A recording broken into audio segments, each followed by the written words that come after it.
Good morning. My name is Michelle Sweeten. I am the new EUP Forage and Livestock Educator. I'm joining you today for a virtual breakfast. Just talk real briefly about the collection of the demographic information from this program. Participants is important and mandated aspect of all MSU extension programming. This is voluntary, and the information that you provide will not be used in any way to identify you personally, but rather as an anonymous member that participated in this program. Please take a moment to answer the questions in the poll that is coming up on your screen. Thank you. MSU is an affirmative action, equal opportunity employer. Michigan State University extension programs and materials open to all without regard to race, color, national origin, sex, gender, gender identity, religion, age, height, weight, disability, political beliefs, sexual orientation, marital status, family status, or veteran status. So please answer that poll. All right, well, we're finishing up the poll. Please mute yourself during the presentation. Sign in with your first and last name. Click on the participant icon, hover over your name.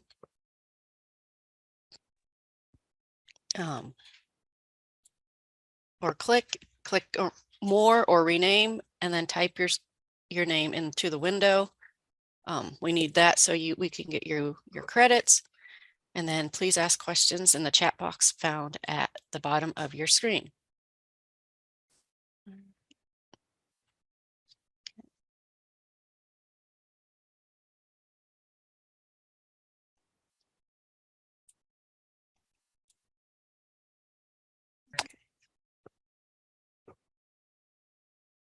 All right, and I would like to introduce you this morning to Dr. Kim Cassida. She's our associate professor and MSU forage specialist, and we're going to talk this morning about alfalfa spring planting recommendations.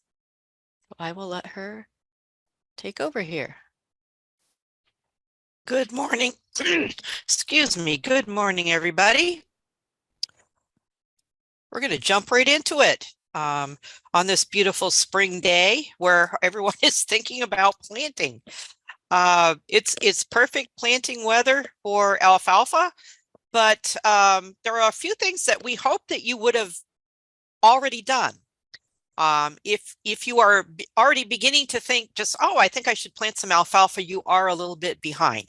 We hope that you have already selected your well-drained and fertile site where Kim, you'll be you're growing. not sharing your screen.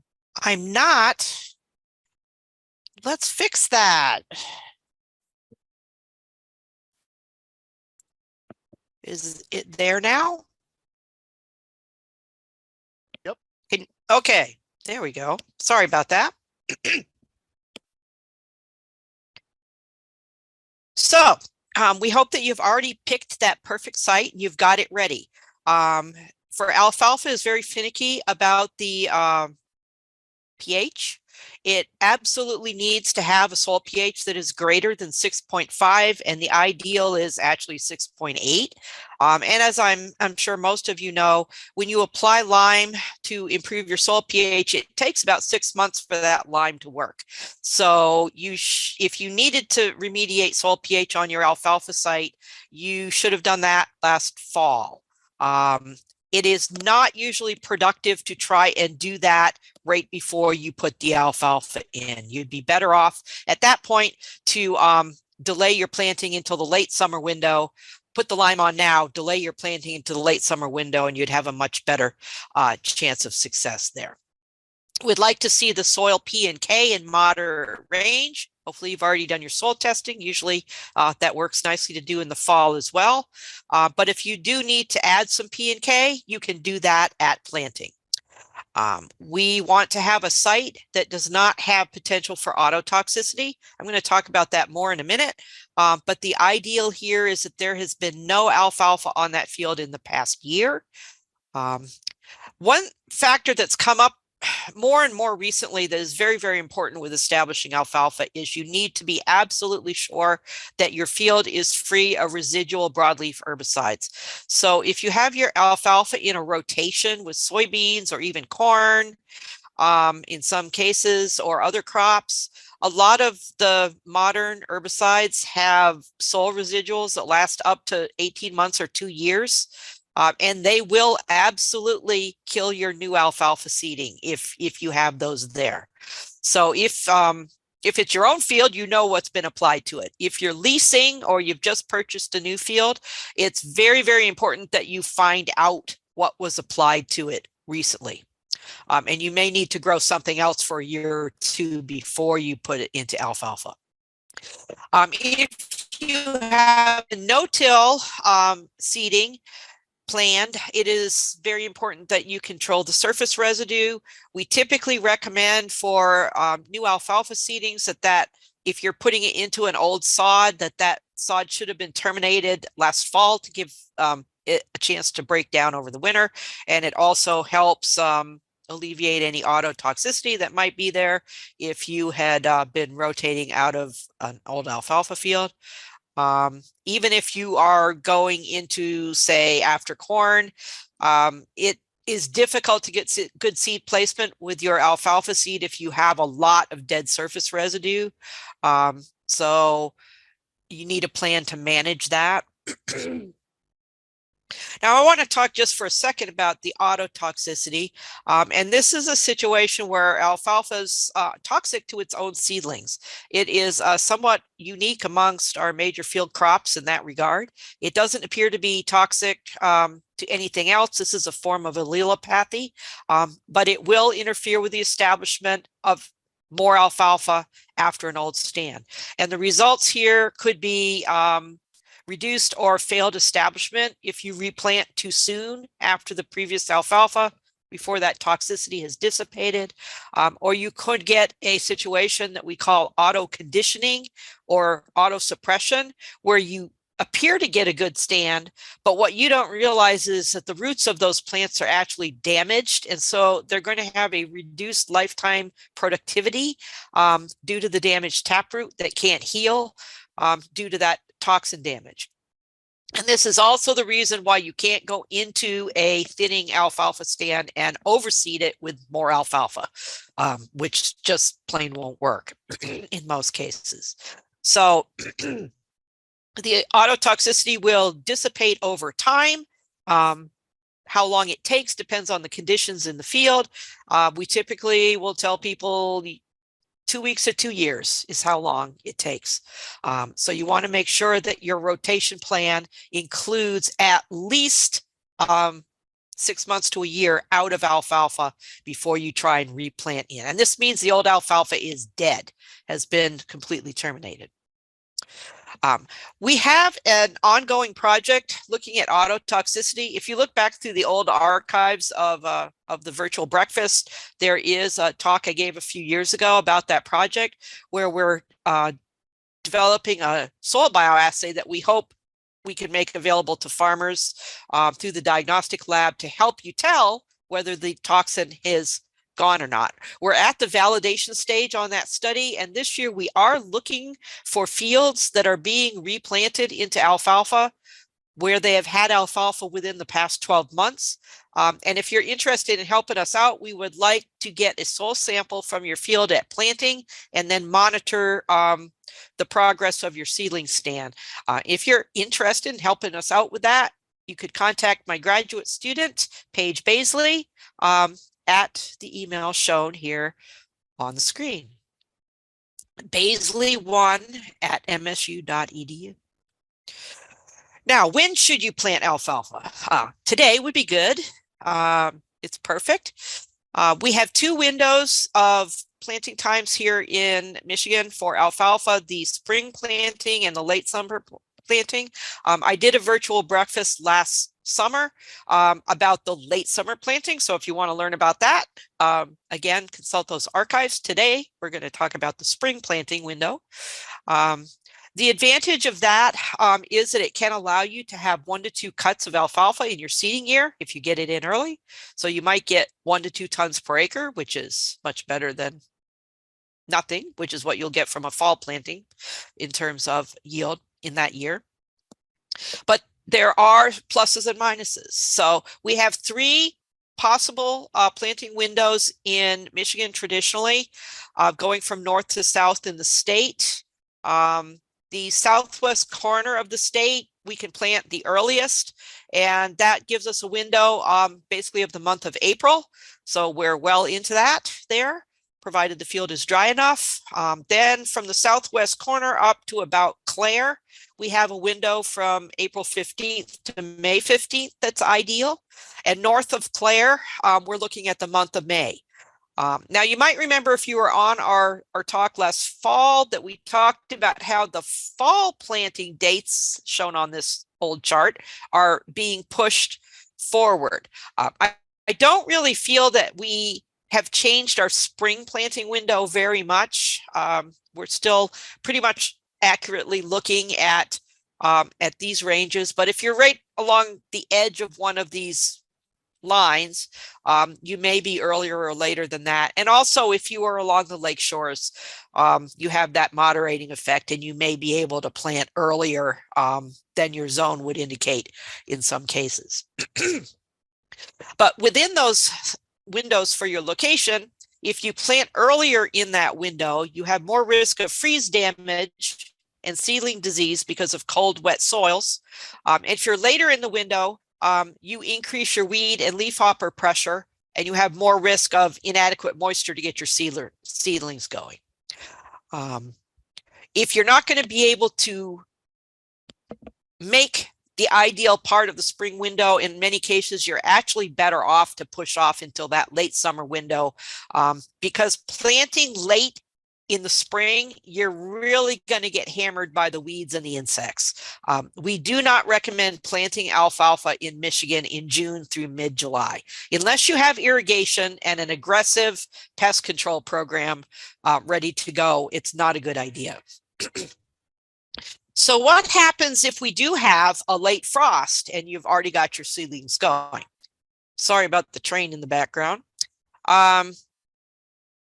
Alfalfa, fortunately, seedlings have excellent cold hardiness early on and later, but they do have a sensitive period that occurs when they're at the second to third trifoliate leaf stage. And at that point, it only takes about 4 hours below 24 degrees to kill the seedlings.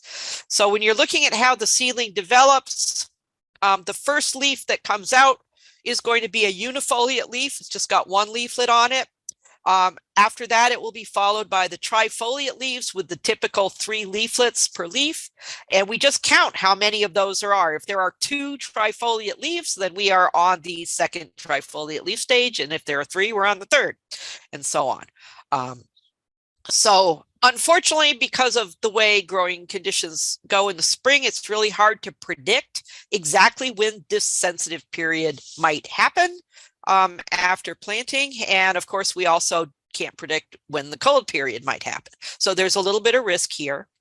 And the other thing to remember is that the reported air temperatures are not the same thing as the temperatures where the plant is in the field. And so what we typically see when there's some freeze damage to a new alfalfa seedling is that it's going to be very uneven across a field because the temperature was uneven.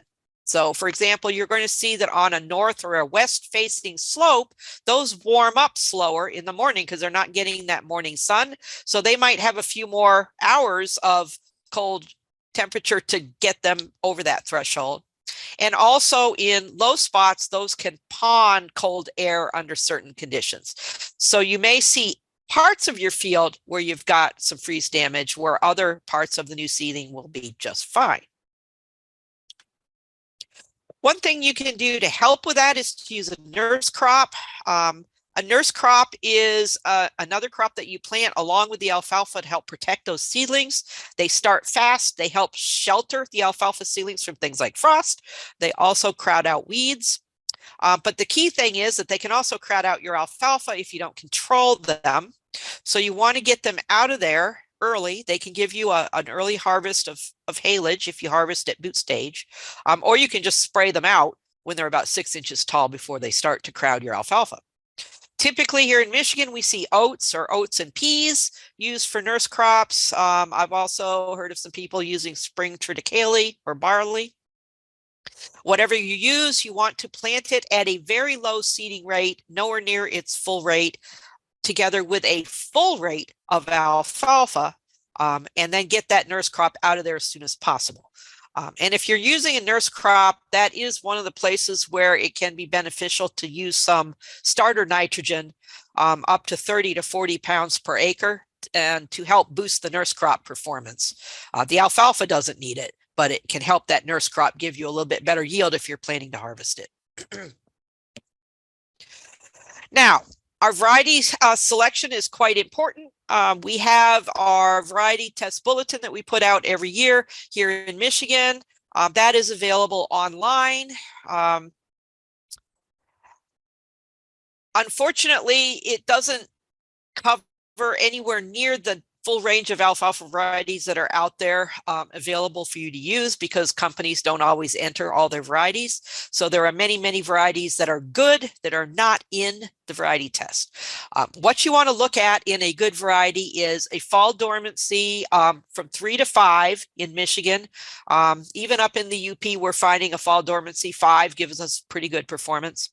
Our winter survival index should be at least 1. It needs to be tolerant to root diseases such as bacterial wilt, Phytophthora root rot, anthracnose, verticillium wilt, fusarium wilt, and Aphanomyces race 1. If you look in our variety test bulletin, it will give you those ratings. And if it's one we haven't tested, you can go to this alfalfa variety ratings book, which is available online from the National Alfalfa and Forage Association, and it lists the ratings for fall dormancy, winter survival, and disease resistance for all of the currently available commercial alfalfa varieties. If you want to use our test, there's 2 different types of data that we provide. One is the long-term average for all of the varieties that have been tested in our test. That's in the table called long-term averages. And one of the key pieces of information in there is the percent of vernal index. Vernal is our check variety. We don't use it because we recommend vernal. It just gives us things to compare, a standard to compare everything else to. Vernal is almost always at the bottom of our yields. What you're looking for there is an index value that is greater than 100. And the more it is, the bigger it is, the better the variety is going to be. We also provide information on individual cuttings for the current year that's being reported, along with the stand total for those particular varieties. We're currently running tests at East Lansing and Chatham. We do have some historical data also from Lake City. So you want to particularly look at the test that's closer to your location. Just a couple more slides here just to give the current recommendation for alfalfa seeding rate is 12 to 20 pounds of pure live seed per acre. All right, that is going to depend on your location, your coating, your conditions. Typically what we do with any plant with seeding rate, we will say, if your conditions are ideal, you can get by with a lower seeding rate. If your conditions are a little questionable, you want to cover your bases by increasing that seeding rate. What you're aiming for with alfalfa is 20 to 30 seedlings per square foot at the end of the seeding year. That's considered a good, successful establishment, and it will give you the best chance of having a robust stand for the next 3 to 4 years. We do get questions about using greater seeding rates than that. This alfalfa seeding rate has been studied about 1 million times at many different locations. There has never been any research to support a seeding rate greater than about 20 pounds per acre. The end result for the lifetime of the stand is going to be the same. And the reason for that is when you crowd the seedlings, you just get more of them die, and you're still going to end up with 20 to 30 seedlings per square foot at the end of the seeding year. And you've just spent a lot more money buying seed. And we do not find that forage quality increases when the plants are crowded. There has been some thought that if you crowd the plants together, the stems are smaller and the forage quality will be better. That does not actually hold up when we test it. So just save your money, use the recommended rate, it'll be good. And lastly, just a few comments about seeding depth. Alfalfa is a persnickety plant. It cannot come up from deep in the soil. Our recommended planting rate is 1/4 to 1/2 inch. All right. If you're going on to a prepared seed bed, that's a little easier to do actually than when you're no-tilling. Can be very challenging with no-till to get that seed at the correct depth. It's one of the reasons the residue control is so important, because if you get it too deep, it simply can't get to the surface. You can get away with planting it a little bit deeper on a sandier soil. You might be able to go as deep as 1.25 inches on a sandy soil and get away with it, but we still would recommend not to target that deep. But if you put it that far down on a heavier soil, it's not going to work. Ideally, what we want to see with an alfalfa seeding is you should be able to see about 10% of the seed still on the surface of the ground after you pass over. So for those who can see the pictures, what we're showing right here is this was actually a strip till field. The arrow indicates the direction of where the drill was passing. You can see that the purple coated seed is visible on the surface of the ground. There's still plenty of it under the ground. But what we find is if you don't see any of this laying on top, the chances are extremely good that you got it way too deep and it's not going to be able to come up. And with that, that concludes my section. We can transition over.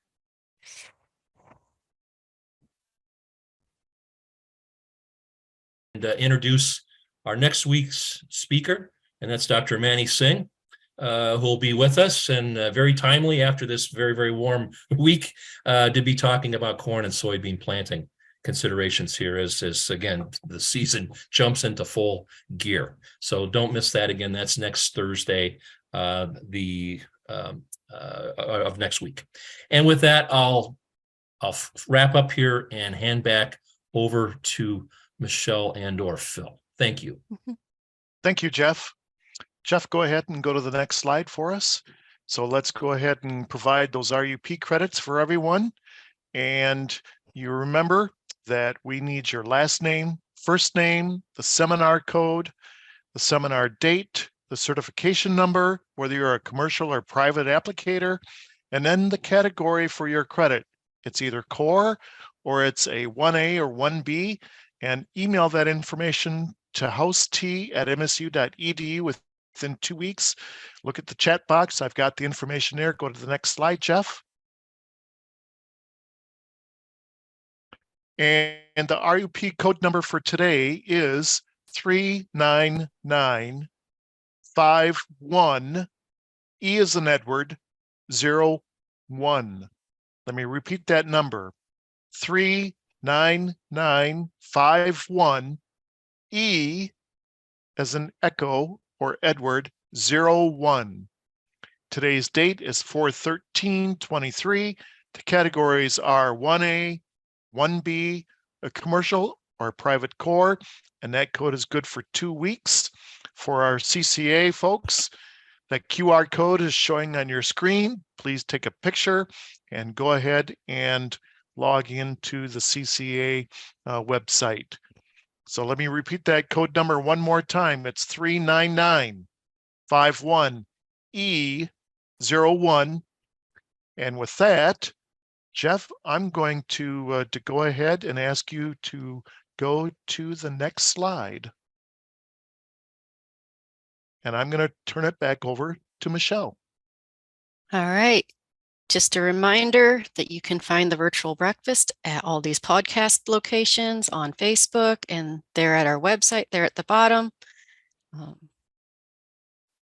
make sure you join us next week. And we'd like to go ahead. If you still have questions, there's still time to put them over there in the chat, and we'll get to those here. I think we scroll up here. So the first question is for you, Jeff. Is there any risk of imbibitional chilling with upcoming rain and temperature drop on Sunday? A good, I don't know if Manny is here, that he would be the perfect person for this, but it is certainly an issue, and given the forecast and given people working right now with maybe some planting going on, but I prefer he's the one that probably should best address that. I don't know if anyone else wants to take a stab at that one. It's definitely a valid question given the change in weather expected here over the upcoming week. All right. Jeff or Michelle, this is Mike Staton. With soybeans, it's that first 24 hours that's really critical. And actually, it's even earlier than that. That first 12 hours is what's really critical. And it takes pretty much significant rain. I would say more than a half inch within 24 hours of planting would be maybe a risky scenario at this time of year. If you're farther out than that from planting with the rain, I don't see it as a big risk. Thanks, Mike. And thinking about the forecast, the only place maybe that we would have a risk of that, I think at this point in time, would be in the northern part of the state, and conditions aren't as far along there. So hopefully that's not an issue. But thanks, Mike. I looked, I didn't see you, but I'm glad you were there. Michelle, just one other thing, and Jeff, one other thing I would add is we have a general rule with soybeans that you should always plant your highest quality seed first and your lowest quality seed later in the season when conditions are better. So that's another factor that really reduces the risk of imbibitional injury, is if you just rate your seed lots and plant your highest quality seed first. Thank you, Mike. All right, our next question is there a date for the last killing spring frost? And I believe Dr. Cassida did put up a website, but if you want to address that too, Jeff. And Kim, I saw you use the Midwest Regional Climate Center. That's where I would go as well, just to give you an idea. And just a couple thoughts. That's probably the easiest way to get this. There's a little bit of detail depending on your location. Note that it's lacking a little detail, but it'll still give you a general idea.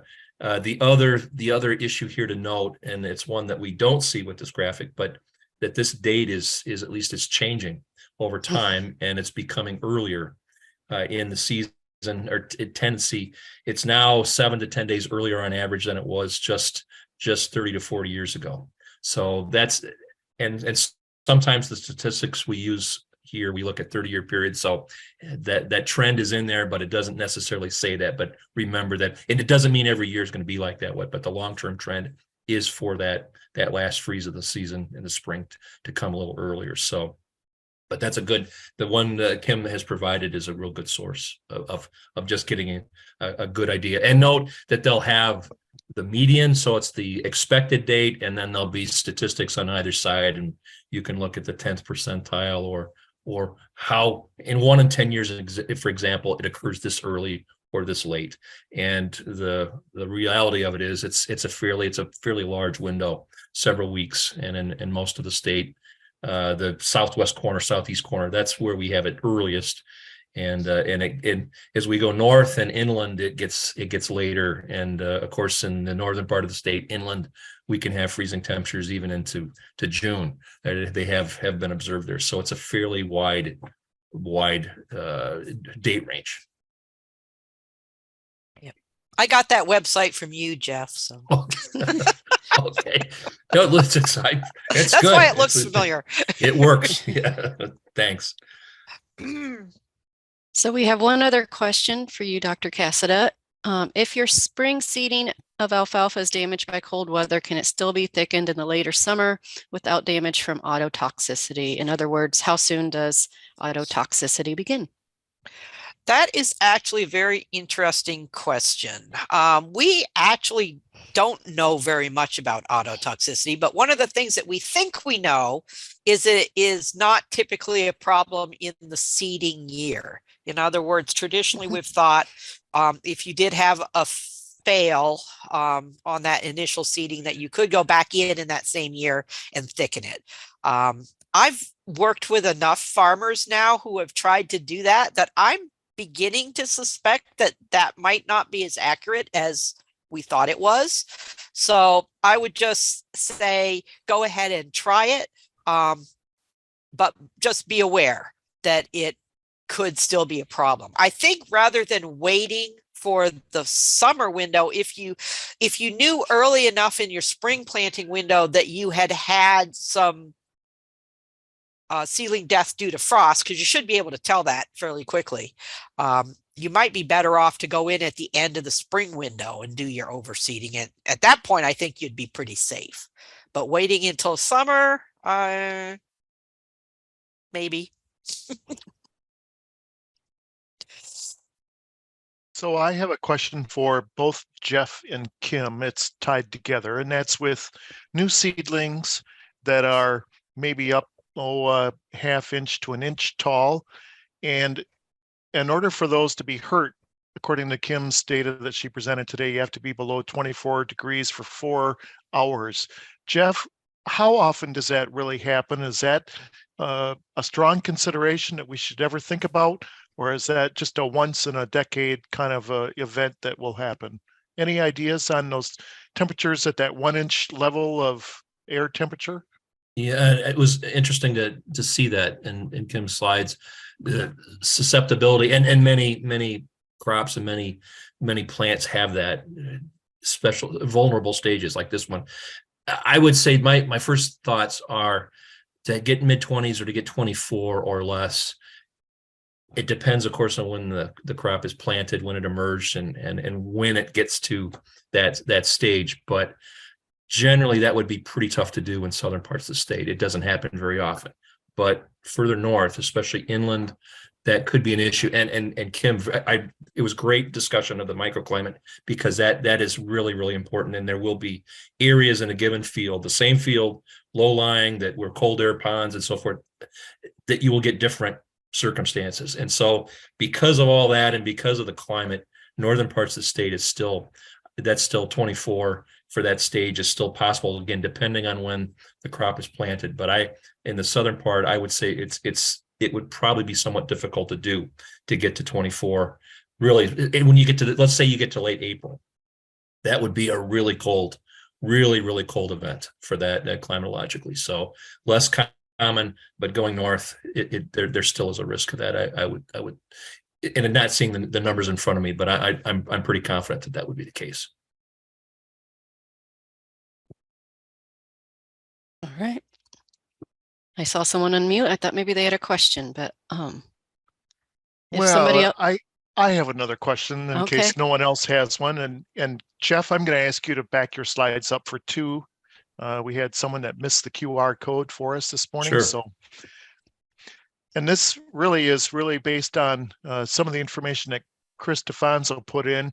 She talked about that the Great Lakes and Maritime Moth Trapping Network is up and running for 2023, which is good news. But one of the questions that I have for her and for Jeff is tied to this strong southerly flow of air that's come across Michigan. And what are the chances that we can get an influx of insects, whether it's leafhoppers or armyworms or other flights that could occur even this week? Is that something we should be concerned about? And I can start at that. A transport event in the low-lying layer, or the lower layers of the atmosphere. There is a possibility, but we have not seen a classic transport event, at least to my knowledge. The flow has been more out of the west, aloft, and again, typically with one of these transport events, you see a very strong connection with the southerly or southwesterly wind out of the Gulf or out of the lower Mississippi Valley. Those are the ones that we really almost always see movement of some of these these insects in the low layers of the atmosphere. But that generally has not been the case. It's also good. One of the things we've been looking at is this big fire down in East Central Indiana and toxic materials. And I had a couple questions. Well, is that coming to Michigan? And the answer, fortunately, in this case, is no. It's gone more into Ohio, where that plume is headed. But for the same reasons with the insects, most of them I think have been there hasn't been a classic event, but that's something we expect at this time of the year to happen. And so we'll be watching over the next few weeks. And as Chris knows, it just takes one of these events for a 24-hour period, and you can move the insects hundreds of miles from where they were before. But we haven't. I don't think we've seen that yet so far this season.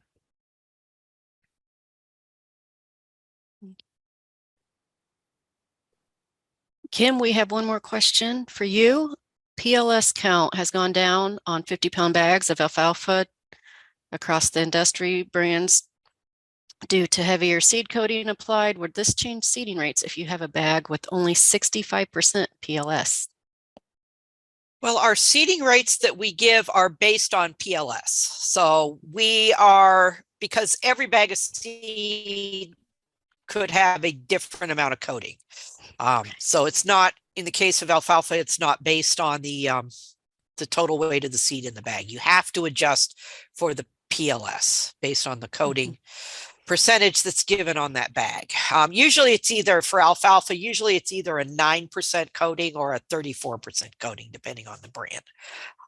Now, the whole purpose of that coating is to allow you to have success with less seed. All right. So the seed companies will say, yes, you can use less seed. That's the whole purpose of us putting these coatings on there, is to improve the success of each individual seedling. There has been some research to indicate that that actually does pan out. But I fall back again on, we're giving the recommendation as pure live seed, and you have to evaluate your own planting conditions. So if you are under those ideal conditions, maybe you just go ahead and plant based on total weight of seed and ignore the fact that there's a coating on there. But if your conditions are a little bit questionable, you probably want to actually correct for the coating and put that extra seed out there.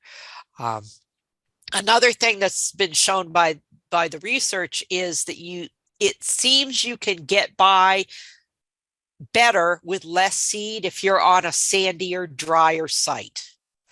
So those lower rates work really well out in the Western United States under irrigation. I'm not sure that they would work as well here, because even in Michigan, where we have sandy sites, we don't really have dry sandy sites because of our overall precipitation levels. So those are just a few things to consider there. We still say that the ideal alfalfa seeding rate is 16 pounds per acre, pure live seed.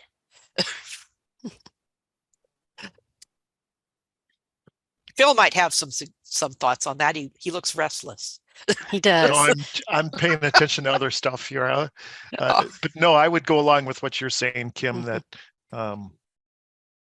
that's a good answer. Yeah.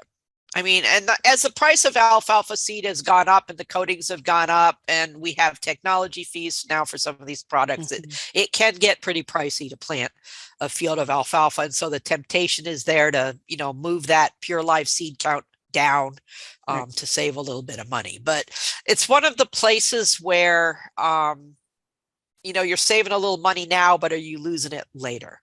As long as you end up with that 20 to 30 seedlings per square foot at the end of the seeding year, you should be good. Okay. Well, if any of our other specialists would like to share anything this morning, please let us know. Well, they're working on that. Kim, how about you?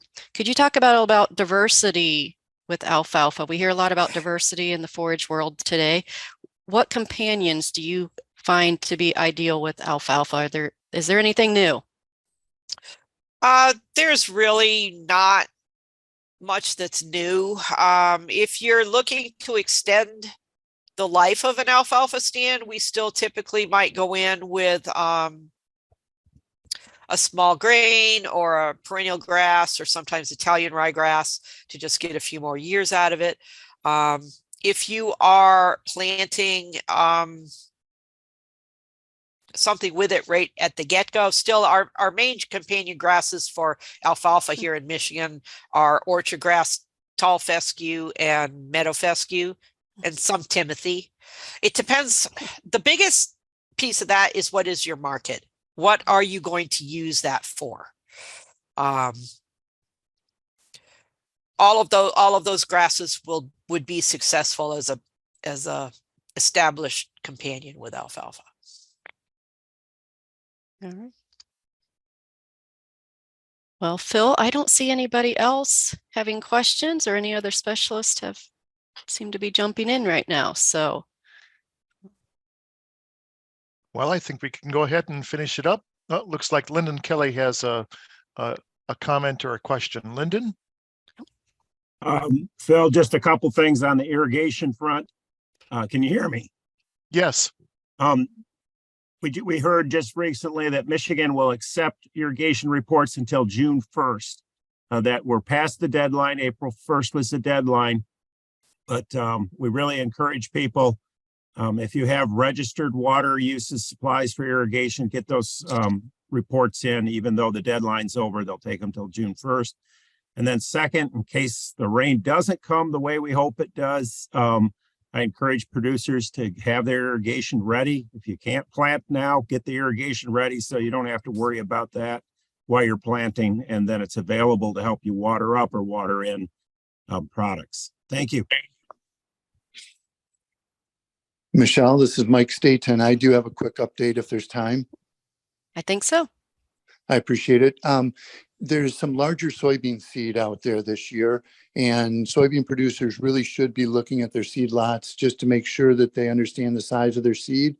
And if the seed is probably larger than 2,400 seeds per pound, they should make some adjustments with their planters. So look at your planting manual, those kind of things, and make those adjustments at planting time. If you have further questions on that, you can call me, or I will have an article posted on this subject at MSUE News this afternoon. Thank you, Mike. And on a side note, there was a question about overseeding clover into alfalfa. Kim, do you want to touch on that? Yeah, I just typed in a few things there. Yeah, I should have mentioned clover too, those other things. Typically where we use clover and alfalfa is at the end if we're trying to extend the life of that stand, because you can't thicken it up with alfalfa. So if you're trying to keep it as a pure legume stand, red clover works really well as an overseeded or frost seeded legume to put in late in the stand. And there is some press out there for overseeding frosty berseem clover for that purpose. I have heard of some success of that in the Midwest, but I don't have any data on that here in Michigan to know whether that is actually successful or not.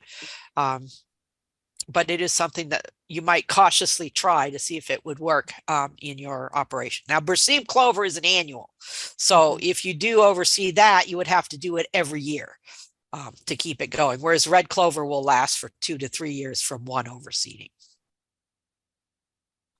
All right. Well, All Phil, right. Go ahead, Michelle. I was just going to say, I think that covers everything. All right. Thanks, everyone. Have a great day.